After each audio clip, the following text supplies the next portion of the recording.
नमस्कार, आदाब, सत श्री अकाल, जय भीम, जोहार। मेरा नाम है नवीन कुमार। G20 शिखर सम्मेलन शुरू हो चुका है।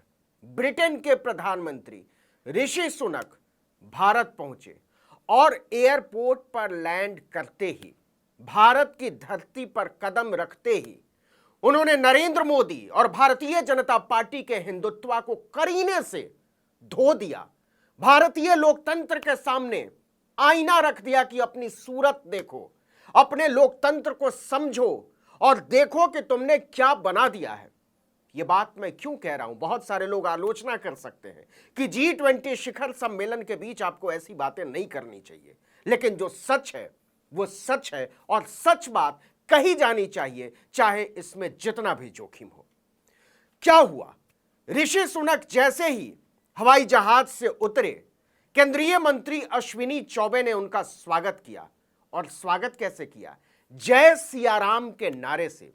यह नारा बहुत खूबसूरत नारा है, आध्यात्मिक इसका संदर्भ है।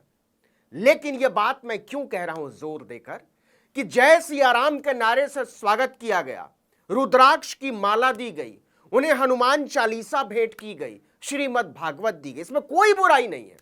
ऋषि सुनक मुस्कुराते रहे। उनकी पत्नी, जो कि भारतीय हैं, आप सब जानते हैं, भारत के दिग्गज कारोबारी और इन्फोसिस के पूर्व चेयरमैन एन नारायण मूर्ति की बेटी हैं उनकी पत्नी, वो भी मुस्कुराती रहती हैं। ऋषि सुनक मुस्कुराते रहते हैं। वो कहां के प्रधानमंत्री हैं? ब्रिटेन के प्रधानमंत्री हैं, एक ईसाई बहुल देश के प्रधानमंत्री हैं, वही इंग्लैंड के प्रधानमंत्री हैं, जहां की अंग्रेजी पहचान को मिटाने के लिए इंडिया और भारत का शिगुफा छोड़ा गया है, पूरी बेशर्मी और निर्लज्जता के साथ।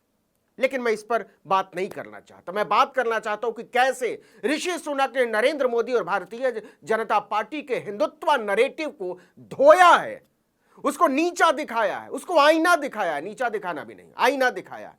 क्यों? जय सिया राम के नारे से स्वागत। ऋषि सुनक मुस्कुराते रहते हैं, उनकी पत्नी मुस्कुराती रहती है। एक ईसाई बहुल देश का प्रधानमंत्री, और प्रधानमंत्री भी उससे पहले कहना चाहिए कि एक ईसाई बहुल देश ने एक हिंदू मूल के व्यक्ति को अपना प्रधानमंत्री चुना है। वो इलेक्टेड प्राइम मिनिस्टर हैं। उनका जब स्वागत होता है तो मोदी और उनके लोग जय सिया राम के नारे लगाते हैं। इसका कुछ दिन पहले कैम्ब्रिज यूनिवर्सिटी में मोरारी बापू का प्रवचन था और ऋषि सुनक वहां पहुंचते हैं व्यासपीठ के सामने।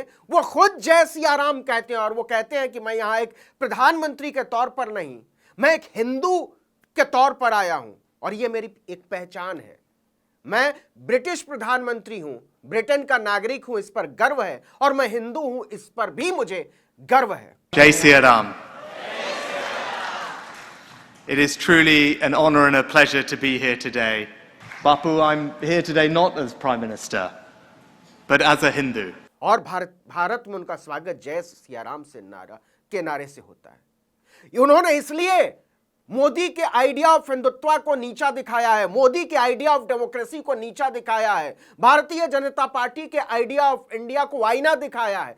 क्या हम कल्पना कर सकते हैं कि हिंदू बहुसंख्य भारत में किसी रोज हम मुस्लिम प्रधानमंत्री को चुनेंगे? छोड़िए चुनना, यह वही भारतीय जनता पार्टी है, यह वही नरेंद्र मोदी है, यही उनका idea of India, idea of democracy, Bharat के लोकतंत्र को लेकर उनकी समझ है, जो एक भी मुसलमान को चुनाव लड़ने का टिकट तक नहीं देता। या प्रधानमंत्री चुनने की बात सोच लीजिए। क्या आप कल्पना कर सकते हैं इस परिवेश में कि किसी रोज भारत का प्रधानमंत्री कोई मुस्लिम होगा? क्या आप कल्पना कर सकते हैं कि किसी रोज भारत का प्रधानमंत्री कोई ईसाई होगा और जब वो कहीं किसी कार्यक्रम में पहुंचे और शान से अल्लाहू अकबर या नाराए तकबीर का नारा लगाए और कहे कि मुझे मुस्लिम होने पर गर्व है और भारतीय होने पर भी गर्व है? नहीं कर सकते कल्पना, क्योंकि यही देश नरेंद्र मोदी ने बनाया है। और ऋषि सुनक का स्वागत करते हुए जय सिया राम के नारे के साथ भारतीय जनता पार्टी के लोगों को शर्म से गड़ जाना चाहिए, क्योंकि आप बर्दाश्त करने को तैयार नहीं है एक भी लोकतंत्र के पहरुए के तौर पर भारत की लोकसभा में एक भी मुस्लिम को। सिर्फ एक दिन पहले घोसी में उपचुनाव हुए, वहां किस तरीके से 5 तारीख को जब वोटिंग हो रही थी मुसलमानों को वोट देने से रोकने की रिपोर्टें आई, और जब नतीजे समाजवादी पार्टी के पक्ष में आए तो इसी भारतीय जनता पार्टी की सरकार का एक कैबिनेट मंत्री कहता है कि ये पाकिस्तान के लोग हैं। मतलब घोसी में भारतीय लोकतंत्र के पूरे सिस्टम में वोट डालने वाले लोग पाकिस्तानी हो गए। यह है नरेंद्र मोदी का आइडिया ऑफ हिंदुत्व, यह है नरेंद्र मोदी का आइडिया ऑफ डेमोक्रेसी। चलिए इसको भी छोड़िए, उसी भारत मंडपम में जहां स्वागत किया प्रधानमंत्री नरेंद्र मोदी ने नटराज की मूर्ति के सामने, ऋषि सुनक का फोटो खिंचाई ऐसे पीठ ठोकते हुए, और उनको लगता है कि ऐसे किसी प्रधानमंत्री के पीठ ठोकने से वो बहुत बड़े दिखते हैं। दरअसल वो बहुत बौने दिखते हैं, क्योंकि आदमी बड़ा विचारों से होता है। और नरेंद्र मोदी को ऋषि सुनक ने दिखा दिया कि आप बहुत बौने प्रधानमंत्री हैं, आप तो मुसलमानों को बर्दाश्त करने को तैयार नहीं हैं, आप सनातन धर्म पर एक टिप्पणी से बौखला जाते हैं, आप मुसलमानों को बर्दाश्त नहीं कर पाते। और भारत मंडपम, उसी भारत मंडपम का अभी ज्यादा दिन नहीं हुए, 10-15 दिन हुए हैं, जब उद्घाटन किया नरेंद्र मोदी ने तो पूजा किया। किसी मुसलमान रीति रिवाज का वहां पालन नहीं हुआ, इस्लामिक रीति रिवाज का पालन, कोई इंक्लूसिवनेस नहीं है, किसी तरीके से सभी धर्मों को साथ लेकर चलने की कोशिश नहीं है। देख लीजिए पार्लियामेंट की नई बिल्डिंग के लिए जब शिलान्यास हुआ था या जब उद्घाटन हुआ, कहां थे इस देश के मुसलमान, कहां थे इस देश के ईसाई, कहां थे इस देश के सिख? नहीं, क्योंकि नरेंद्र मोदी की सोच बहुत छोटी है और ऋषि सुनक से तो बहुत ज्यादा छोटी है। केवल 43 साल के हैं ऋषि सुनक और 70 पार के हैं नरेंद्र मोदी, और 30 साल से ज्यादा के फासले के बावजूद ऋषि सुनक बार बार प्रधानमंत्री नरेंद्र मोदी के हिंदुत्व को, प्रधानमंत्री नरेंद्र मोदी की लोकतंत्र की समझ को छोटा साबित करके चले जाते हैं। यह वही भारतीय जनता पार्टी है जो मदर टेरेसा को गालियां देती फिरती है। यह वही भारतीय जनता पार्टी है जो हरे और गेरुआ रंग में फर्क करती है धर्म के आधार पर। और ये वही प्रधानमंत्री है जो कपड़ों से पहचान कर लेने की बात करते हैं। आप कल्पना नहीं कर सकते हैं भारत में किसी रोज मुस्लिम प्रधानमंत्री के बारे में। लेकिन डेमोक्रेसी बड़ी चीज होती है, वो व्यक्ति से बड़ी चीज होती है। और बावजूद इसके एक चीज और बताना चाहता हूं, आप थोड़ा इतिहास में और पीछे चलिए, 2004 की तरफ चलिए, 14 से 10 साल पहले यूपीए बहुमत के साथ दाखिल हुई थी अटल बिहारी वाजपेयी के पूरे शाइनिंग इंडिया नैरेटिव को ध्वस्त करके। सोनिया गांधी स्वाभाविक तौर पर प्रधानमंत्री बनने जा रही थी और मरहूम सुषमा स्वराज ने नौटंकीबाजी की इंतहा कर दी थी और उन्होंने चेतावनी दी थी कि अगर सोनिया गांधी इस देश की प्रधानमंत्री बन गई तो मैं बाल मुंडा लूंगी, भुने चने खाऊंगी, जमीन पर सोऊंगी और विधवा जीवन जीऊंगी। यह है भारतीय जनता पार्टी की समझ। लोकतंत्र के बारे में चुल्लू भर पानी में डूबकर मर जाना चाहिए।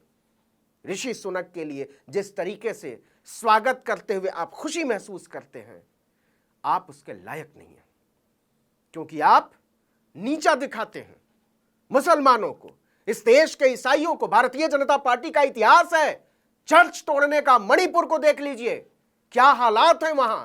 पूरी दुनिया हम पर हंस रही है, नरेंद्र मोदी पर लानतें भेज रही है। G20 का सम्मेलन करा देने से बहुत अच्छी बात है, लेकिन लोकतंत्र इस सम्मेलन से बहुत बड़ी चीज है। भारतीय लोकतंत्र इससे आगे और इससे पीछे भी चलेगा। और इसलिए यह बहुत बड़ी बात है कि जब आप जय सिया राम का नारा लगाते हुए खुशी महसूस करते हैं, तो आप इसके लिए भी मानसिक तौर पर, भावनात्मक तौर पर तैयार रहिए कि किसी के लिए अगर नाराए तकबीर का नारा लगाया जाएगा, अगर किसी के लिए अल्लाहू अकबर का नारा लगाया जाएगा, तो आपको दिक्कत नहीं होनी चाहिए, आपको इसमें खुशी होनी चाहिए। क्या आप कल्पना कर सकते हैं कि इस देश का कोई अधिकारी, कोई छोटा भी नेता किसी कार्यक्रम में पहुंचे और जोर से नारा लगाए अल्लाहू अकबर, और वो कहे कि मुझे मुस्लिम होने पर गर्व हो और प्रधानमंत्री नरेंद्र मोदी को इससे कोई दिक्कत ना हो, उनके शिष्यों, साथियों और चेलों को कोई परेशानी ना हो। पूरा नैरेटिव जिस पार्टी का, जिस प्रधानमंत्री का, जिसके समर्थकों का मुस्लिम विरोध पर टिका हुआ है, वो गर्व करता है जय सिया राम का नारा लगाकर। जय सिया राम का नारा बहुत खूबसूरत नारा है, लेकिन अल्लाहू अकबर का नारा भी उतना ही खूबसूरत नारा है। नाराए तकबीर भी उतना ही खूबसूरत है, गॉड की आराधना भी उतनी ही खूबसूरत है, वाहे गुरु की आराधना भी उतनी ही खूबसूरत है। और अगर आप इस खूबसूरती को मानने को तैयार नहीं हैं, क्योंकि इसी देश में विपक्ष की एक बहुत बड़ी नेता को जर्सी गाय कहा गया है, जर्सी गाय कहा गया है, चुल्लू भर पानी में डूब मरना चाहिए उन लोगों को, इटली वाली बेन कहा गया है, शर्मिंदगी होनी चाहिए उन लोगों को। और ये वही लोग हैं जो जय सिया राम का नारा उछालने पर खुश होते हैं। तो इसलिए ऋषि सुनक के सामने भारत के प्रधानमंत्री नरेंद्र मोदी छोटे नजर आते हैं। G20 का इतना बड़ा सम्मेलन कराने के बावजूद लोकतंत्र की उनकी समझ बहुत छोटी, बहुत बौनी नजर आती है। और उनके साथियों समर्थकों का तो पूछिए ही मत। तो जिस तरीके से ऋषि सुनक का स्वागत हुआ है, जिस तरीके से ऋषि सुनक अपने हिंदू पहचान को बार बार जाहिर करते हैं और ईसाई बहुल राष्ट्र से चुनकर आते हैं, ऋषि सुनक ये कर पाते हैं। क्यों कर पाते हैं? क्योंकि उनके देश को कोई फर्क नहीं पड़ता इस बात से कि वो हिंदू हैं या मुस्लिम हैं या सिख हैं या ईसाई हैं, बौद्ध हैं, पारसी हैं या नास्तिक हैं। यह होता है लोकतंत्र, यह होती है सामूहिक लोकतांत्रिक चेतना। ऋषि सुनक ऐसा कर पाते हैं क्योंकि उनके देश के लोग ये बवाल नहीं कर देंगे कि हिंदू एक रोज हमारे देश को खा जाएंगे। नहीं करते वो इस तरीके की बातें कि हिंदू एक दिन बहुसंख्यक हो जाएंगे। वो नहीं कहते ईसाई राष्ट्र की बातें शर्म आनी चाहिए जो हिंदू राष्ट्र की बात करते हैं। भारतीय लोकतंत्र में ऋषि सुनक का स्वागत करने वालों को चुल्लू भर पानी में डूबकर मर जाना चाहिए, क्योंकि जय सिया राम का नारा और हिंदू राष्ट्र का नारा एक साथ नहीं चल सकता। और अगर चल सकता है तो फिर नाराए तकबीर भी चलेगा, फिर अल्लाहू अकबर भी चलेगा, फिर वाहे गुरु भी चलेगा, फिर या ईसा भी चलेगा। और अगर नहीं चला सकते, आपकी इतनी बड़ी सोच, इतनी बड़ी समझ, इतना बड़ा दिल नहीं है, तो फिर सब ढकोसला है। और इसीलिए वाकई ब्रिटेन का जो लोकतंत्र है वो हमारे सामने बड़ा हो जाता है। माफ कीजिएगा, क्योंकि सच यही है कि ब्रिटेन के लोकतंत्र ने एक, अगर हम रंग की भी बात करें तो एक ब्लैक को चुना। ब्रिटेन के लोकतंत्र ने अल्पसंख्यक हिंदू को चुना। इसी तरीके से अमेरिका ने एक ब्लैक को चुना, अफ्रीकी मूल के लोगों को चुना। ईस्ट अफ्रीकी मूल से आते हैं, भारतीय मूल से ज्यादा ऋषि सुनक का मूल है।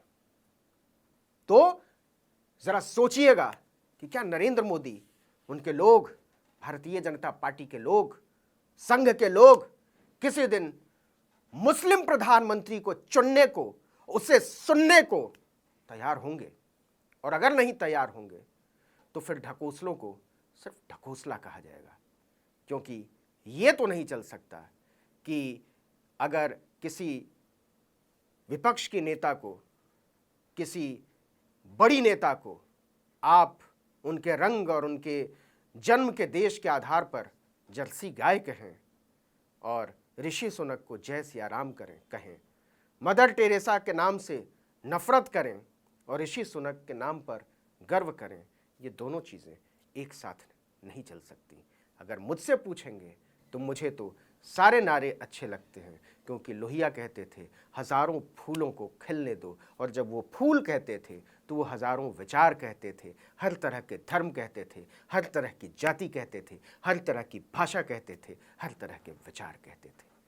वैचारिक समृद्धि तब आएगी जब बहुलता अपने उरूज पर होगी। और मैं हमेशा हमेशा डाइवर्सिटी के पक्ष में हूँ, और डाइवर्सिटी जितनी ज़्यादा होगी, देश, दुनिया और ये जीने की जगह उतनी ही समृद्ध, उतनी ही खूबसूरत होगी। इस वीडियो में इतना ही, लेकिन अगर आपने आर्टिकल 19 इंडिया को अब तक सब्सक्राइब नहीं किया है तो फौरन कीजिए, बेल आइकॉन दबाइए, घंटी जैसी आकृति लाइक कीजिए और कमेंट करके बताइए हमारा वीडियो आपको कैसा लगा। यूट्यूब पर देख रहे हैं तो हमारे चैनल को सब्सक्राइब कीजिए, फेसबुक पर देख रहे हैं तो हमारे पेज को लाइक कीजिए, इंस्टाग्राम पर हमें फॉलो कीजिए और हमारा ट्विटर हैंडल है आर्टिकल 19_इंडिया और मेरा ट्विटर हैंडल है नवीन जर्नलिस्ट। जय हिंद, नमस्कार।